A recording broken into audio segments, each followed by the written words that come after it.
Bom dia, galera do terceiro ano. Olha só, isso é um vídeo extremamente improvisado. Eu estou no meu quarto de estudo. Esse aqui é o meu quadro onde eu faço as anotações. Daqui a pouquinho eu vou mostrar para vocês, né, um ambiente de estudo que eu tenho e um ambiente que, como eu já falei com vocês várias vezes, tenta me motivar o máximo possível a passar o máximo de tempo estudando. Nesse período de quarentena que nós estamos vivendo, então, lembrando que quarentena é para aquelas pessoas que estão internadas ou que estão contaminadas buscando o auxílio médico.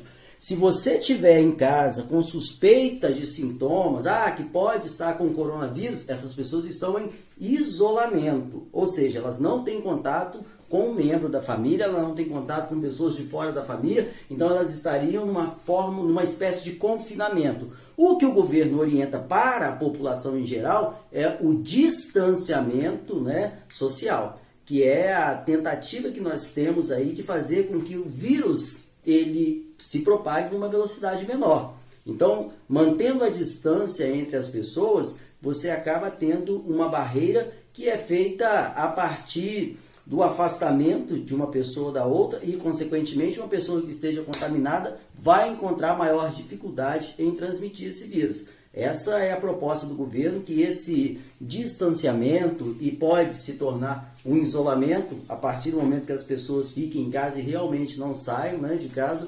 Isso pode fazer com que a gente tenha um nível de disseminação menor do coronavírus, né, ou Covid-19.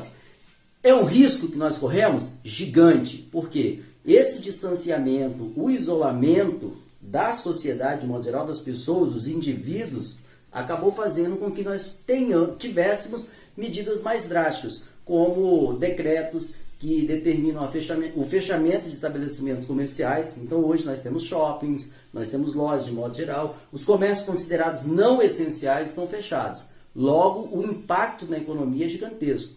Vocês ouvem falar de coronavírus todos os dias, a todo momento. Então vocês veem que o grande drama que as pessoas estão vivendo, pelo fato de não ir trabalhar, é que não vão ter renda.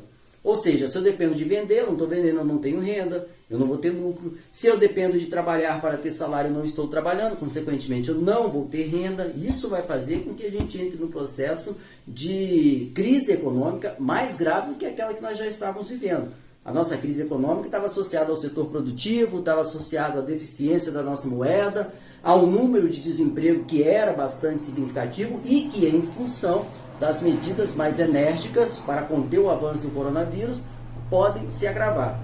Isso afeta diretamente o crescimento econômico do país. Já prevíamos um crescimento zero, isso depois do coronavírus. É possível que esse crescimento seja negativo, aí nós viveremos uma recessão econômica. Infelizmente, como eu já falei com vocês várias vezes, o futuro de vocês ele é preocupante. Vocês que são mais jovens, que estão estudando para inserir-se no mercado de trabalho, vão pegar uma economia extremamente conturbada, mas não é motivo de desanimar, de forma nenhuma. Se você não estudar, a sua vida não vai mudar. Esse é o meu lema, é o que eu faço, porque se nós realmente não crermos que é possível fazer uma transformação na vida a partir de um estudo, a partir de investimentos, de projeções que nós temos capacidade de cumprir, com certeza as coisas vão mudar. E é mais ou menos esse espírito aí que a gente vai ter que implementar para recuperar, não só a economia, mas recuperar até as relações sociais, porque vai ficar difícil. As pessoas, a partir do momento que vão tomando determinados cuidados, elas passam a ter determinados medos, e esses medos fazem com que as relações sociais sejam alteradas, né? Com certeza vocês já ouviram falar muito de coronavírus. O meu objetivo aqui não é, na verdade, ficar falando sobre isso, é mais uma orientação. Se vocês quiserem, postem lá no portal, esse vídeo vai para o portal de vocês, e aí eu falo a respeito dos impactos econômicos mais aprofundadamente, as relações políticas que estão sendo desenvolvidas entre os países, as consequências geográficas desse coronavírus. A gente pode fazer aí um vídeo sobre isso. O meu objetivo agora é falar sobre a nossa matéria, que a gente não pode esquecer. Isso é uma forma de nós continuarmos dando a aula, de nós continuarmos ministrando conteúdo para vocês. Se eu não me engano, e eu não estou enganado, Antes de nós termos esse recesso aí das aulas, eu estava falando para vocês sobre o processo de regionalização do Brasil. É um vídeo curto. Eu só vou relembrar o que eu já falei e acrescentar mais um ponto que é fundamental. Eu postei no portal de vocês um vídeo sobre o sertão nordestino, sobre a indústria da seca, e eu postei um texto falando sobre a Amazônia, né? A destruição que não se vê. E nós já estamos cansados de saber os problemas que estão hoje presentes na Amazônia, relacionados ao desmatamento, relacionados à exploração clandestina dos recursos e principalmente a capacidade que o Brasil não tem de fazer o monitoramento, de fazer a preservação daquele espaço. Por ser muito grande, por ser muito dinâmico e falta dinheiro mesmo, e os interesses externos são muito grandes. Sobre o sertão nordestino, a indústria da seca, o vídeo mostra claramente. A população, ela acaba depositando em políticos e empresários uma confiança na esperança de que eles vão fazer algo diferente e acabar com o medo, acabar com o sofrimento do povo nordestino, principalmente no sertão, e vão levar água até essa região. Mas a gente percebe que isso não acontece. As verbas públicas, os investimentos são desviados, são alocados em setores que não atendem a maior parte da população, que continua vivenciando condições de miséria e pobreza. E acabam atendendo a interesses dos mais escusos, mais diferentes possíveis aí, relacionado ao que o empresário, relacionado ao que o político quer. Basicamente, a indústria da seca é o uso da máquina pública, o uso do direito que o cidadão tem de escolher seus governantes em benefício de uma minoria, que é uma elite econômica, um centro de controle administrativo e em detrimento da população mais carente. Agora, o que eu preciso falar para vocês? Eu já cheguei a comentar com vocês que o Brasil é regionalizado de diversas formas. E a última coisa que nós vimos foram os complexos geoeconômicos. Falei de 3. Falei da Amazônia, falei do Nordeste e o Centro-Sul, que é onde nós vivemos, o complexo mais dinâmico, onde as coisas verdadeiramente acontecem. A economia é mais dinâmica, a agricultura, a pecuária, a indústria principalmente, o comércio, a prestação de serviço, a circulação de pessoas, a circulação de informações no espaço do Centro-Sul é tudo mais dinâmico. É onde nós temos a maior concentração populacional, é onde nós temos a maior concentração de recursos financeiros, então tudo acontece aqui. O que eu preciso acrescentar nessa aula a respeito de regionalização brasileira é que existe um outro modelo mais atualizado sobre a regionalização do Brasil. Os 3 complexos, ou os complexos geoeconômicos, eu falei para você que é um modelo didático, mas nós temos um modelo mais teórico, um modelo mais acadêmico, desenvolvido pelo maior geógrafo do Espírito Santo, pelo maior geógrafo do Brasil, que é o Milton Santos. Eu tô com a minha filha aqui, chega aqui, filha, dá um tchau pro pessoalzinho aqui, que ela tá me auxiliando na produção desse vídeo. Dá um tchau aqui, fala oi pessoal. Fala. Oi pessoal. Aí ela quer sair, ela vai abrir a porta e vai atrapalhar, então tem que ficar controlando ela aqui. Então, Milton Santos, o maior geógrafo brasileiro, ele pegou o modelo de complexos geoeconômicos e deu uma aprimorada, uma aperfeiçoada. E aí, quando nós falamos em complexos geoeconômicos, nós identificamos o que a gente chama de 3 Brasis: Amazônia, Nordeste, Centro-Sul. Milton Santos fala o seguinte: olha, existe um 4º Brasil, que é um Brasil concentrado. Mas como assim um Brasil concentrado?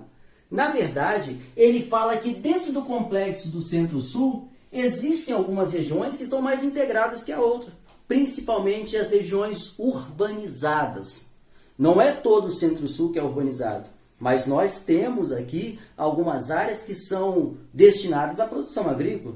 E nós temos áreas que são destinadas à agricultura, ao comércio, prestação de serviços, são mais dinâmicas economicamente, socialmente, politicamente. Aí Milton Santos fala que dentro do Centro-Sul nós temos a chamada região concentrada.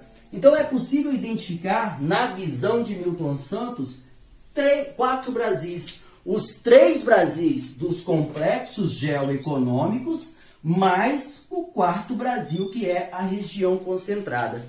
Não se preocupe com isso, mas grave, lembre, entenda que para Milton Santos existe o chamado espaço ou meio técnico, científico, informacional. Eu já comentei isso com vocês. O espaço técnico-científico informacional é a região concentrada do Brasil. É um pedaço do Centro-Sul. Na verdade, é onde as coisas acontecem economicamente, socialmente e politicamente. Quando eu falo em tecnologia, científico, pesquisas científicas, então eu estou falando em centros de produção tecnológica, eu estou falando em centros de desenvolvimento de ciência, ou seja, de pesquisa científica, universidades, por exemplo. E estou falando aqui, ó, da questão informacionais. Eu vou colocar um termo para vocês. Informacionalidade. Quando eu falar em informacionalidade, lembre, circulação de capitais, circulação de mercadorias, circulação de pessoas. Então, como que essas três coisas circulam? Através dos meios informacionais, ou das chamadas infovias. As infovias. Então, eu tenho a internet, um exemplo. Eu tenho as rodovias mais modernas, eu tenho os portos, eu tenho os aeroportos, beleza? Eu tenho sistemas de transporte que são integrados e permitem que pessoas, serviços, permitem que mercadorias circulem livremente. Um país muito grande como o Brasil, eu já expliquei para vocês, tem um custo muito grande para se desenvolver esse sistema de transporte. Então, quanto mais desenvolvido for o sistema de transporte e mais diversificado, mais facilmente nós teremos a integração do nosso país. O que para nós é uma dificuldade, porque como o Brasil é um país de extensões continentais, isso torna-se aí um grande desafio desde que nós iniciamos o processo de desenvolvimento. Já passamos também por processo de integração do país que até hoje não surtiram em resultados significativos. Sempre nós temos um sistema deficiente, muito aquém do que é necessário. Beleza? Pessoal, olha só, isso foi só uma orientação. Eu vou passar atividades para vocês agora. Dá uma entrada no portal, vê esse vídeo aí. Se tiver dúvida, coloca a dúvida lá, porque além desse vídeo eu vou falar mais uma outra coisinha para vocês. Provavelmente não vai dar tempo de postar hoje, eu vou postar esse agora, mas o próximo não vai dar tempo, até porque eu estou de plantão, então devo fazer isso na delegacia, tá? Gravo, coloco lá para vocês e as atividades eu vou orientando aí. Sofia, aperta aí a bolinha, que agora é quadrada, para poder parar o vídeo. Por favor. O branco. Obrigado. Apertou? Apertei. O branco, né? Não, minha filha, era o vermelho aqui.